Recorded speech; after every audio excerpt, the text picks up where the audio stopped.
Assalamualaikum warahmatullahi wabarakatuh.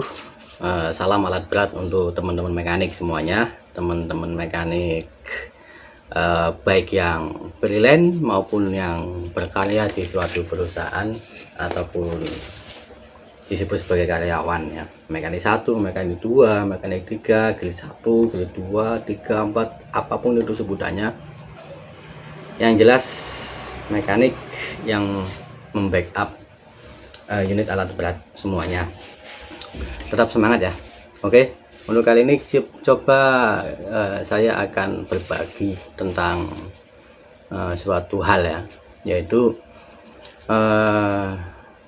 bagaimana cara menghidupkan engine tipe elektrik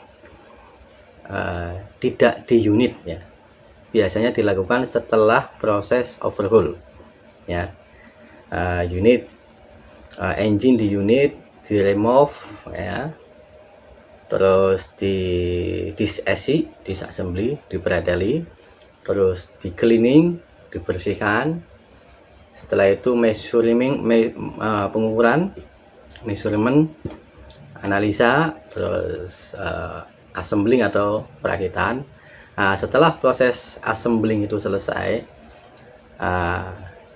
itu waktunya untuk dites, untuk memastikan bahwa hasil daripada pekerjaan overhaul kita itu sudah selesai, sudah benar ya, sudah sesuai dengan apa yang kita harapkan, yaitu engine bisa dapat digunakan sesuai dengan fungsinya.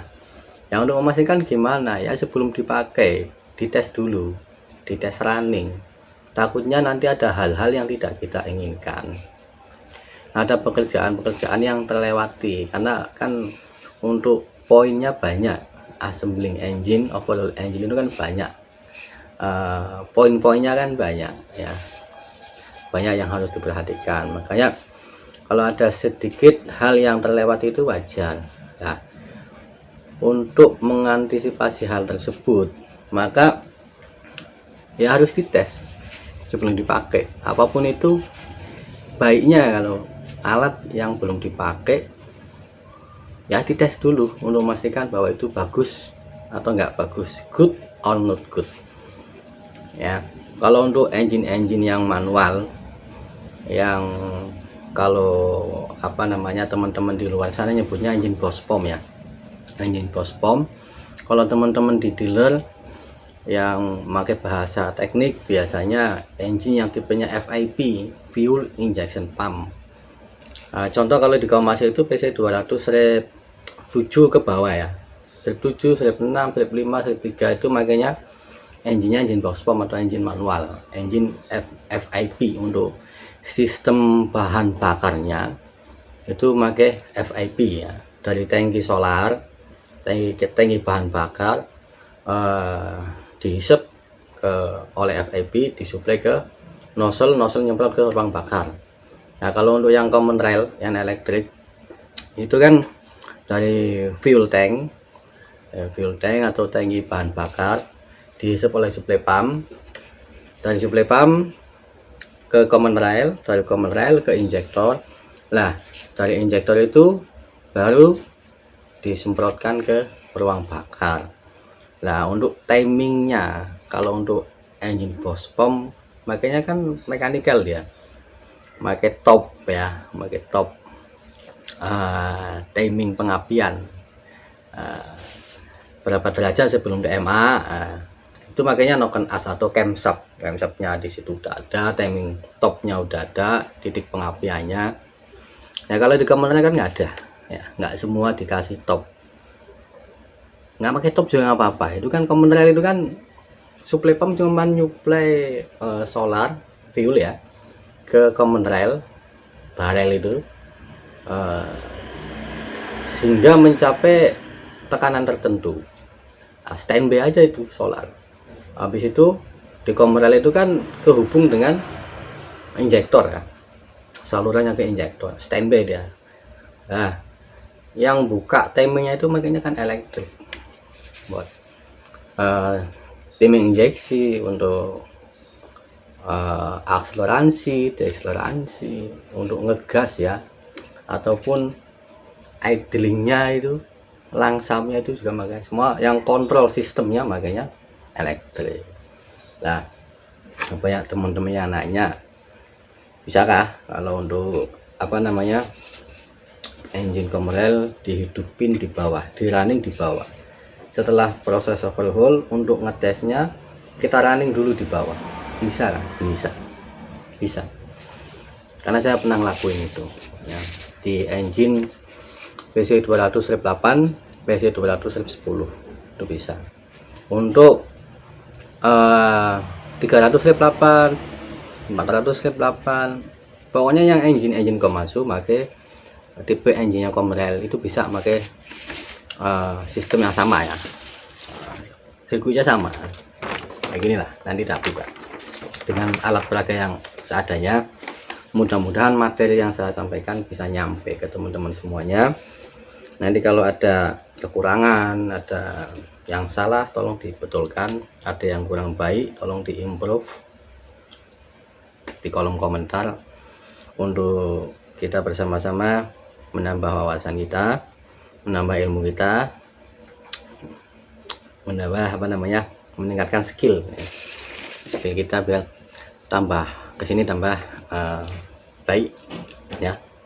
Oke, khusus untuk Komatsu ya, kalau untuk saat di sini kebetulan saya lebih familiar kalau Komatsu, walaupun untuk unit-unit merek lain tetap saya backup, cuman yang sudah jalan untuk tipe engine elektrik Comrel yang pernah saya lakukan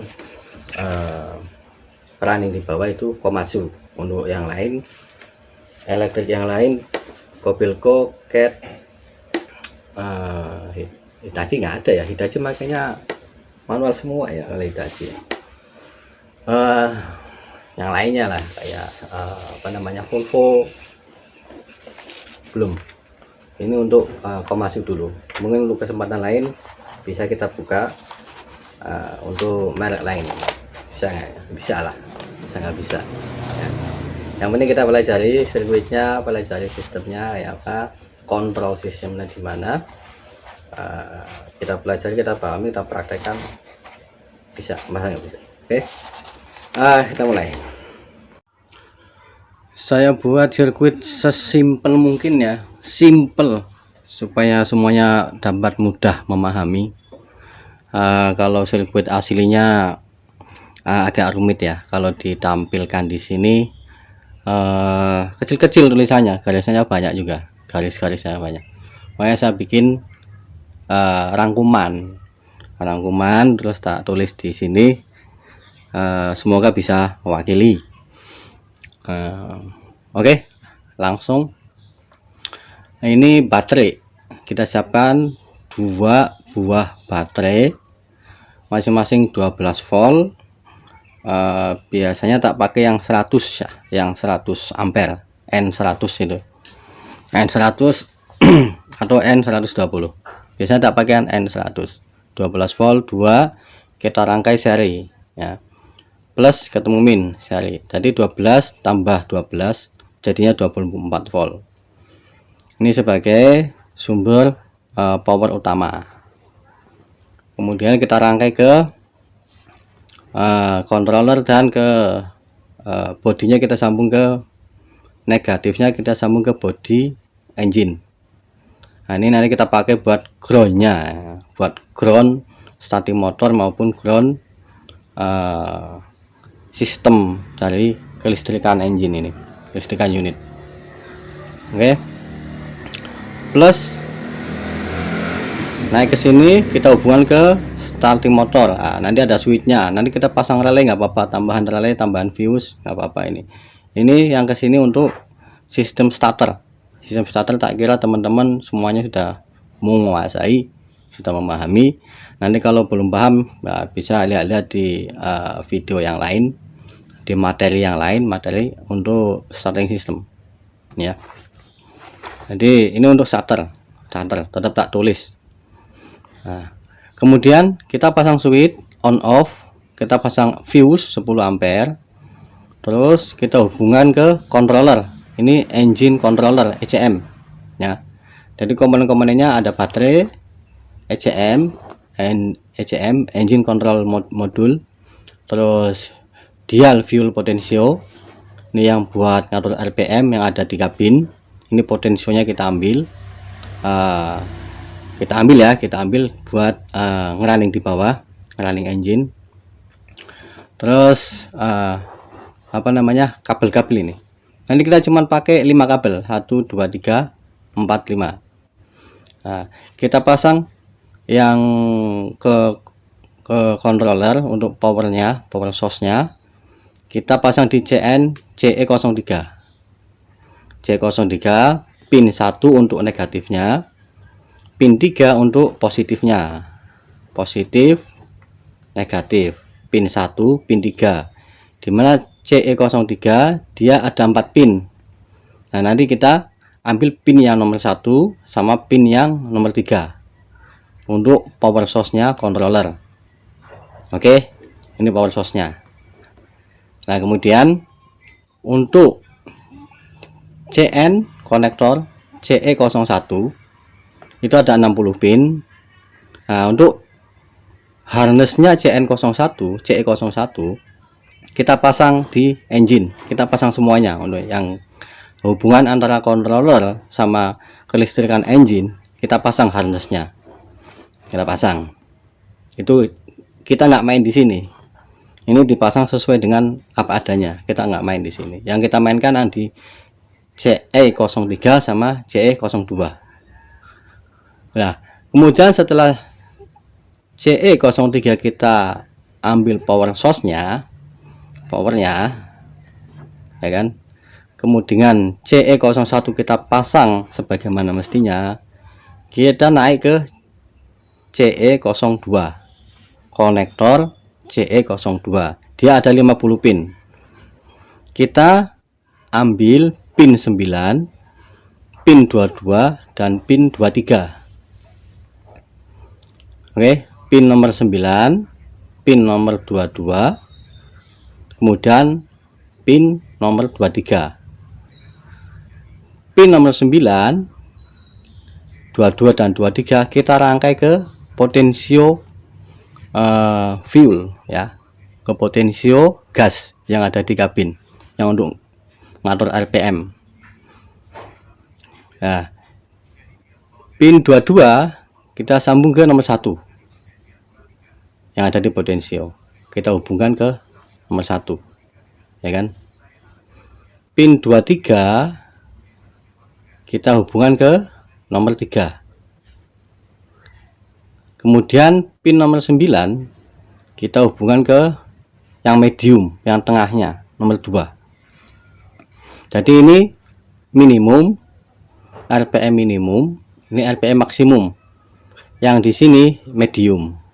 Nah, nanti kalau kita starter, kita start unit, kita pakai yang medium.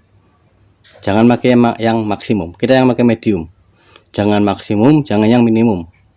Ya, ingat-ingat, biasanya tak pakai yang medium. Kalau yang maksimum nanti langsung ngeber dia, RPM-nya langsung tinggi. Kalau yang minimum biasanya nggak langsung hidup, susah hidupnya. Jadi yang kita mainkan, yang kita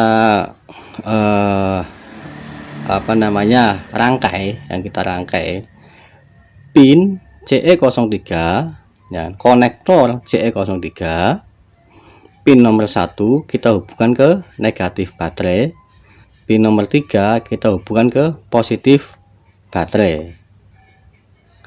Kemudian konektor CE02 dimana jumlahnya pin ada 50 pin, kita ambil pin nomor 9, kita hubungan ke tengah-tengahnya potensio, pin nomor 22 kita hubungkan ke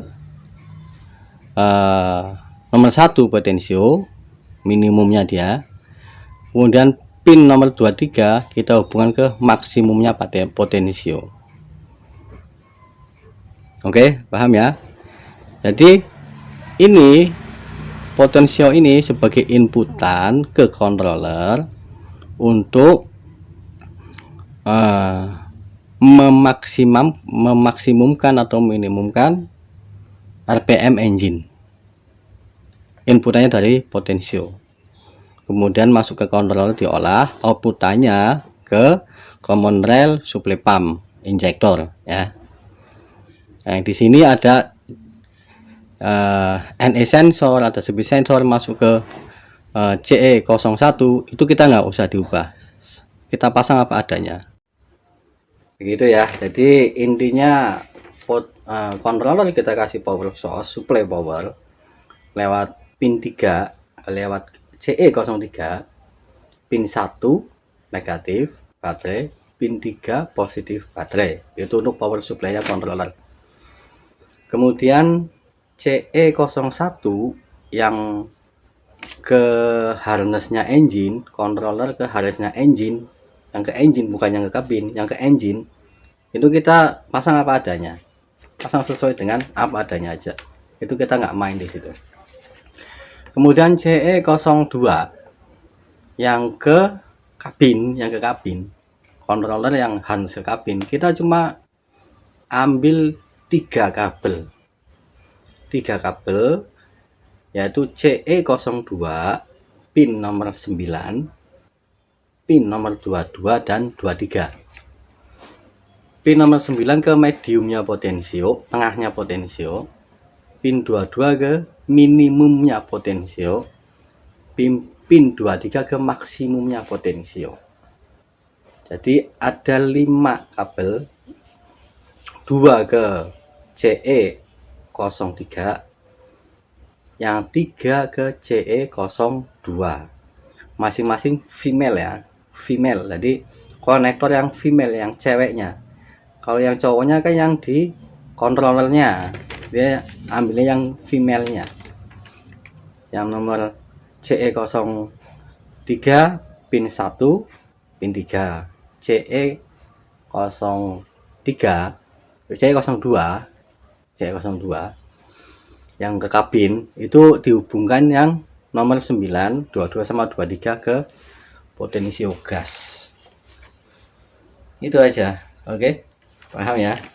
Selamat mencoba, mudah-mudahan berhasil. Assalamualaikum.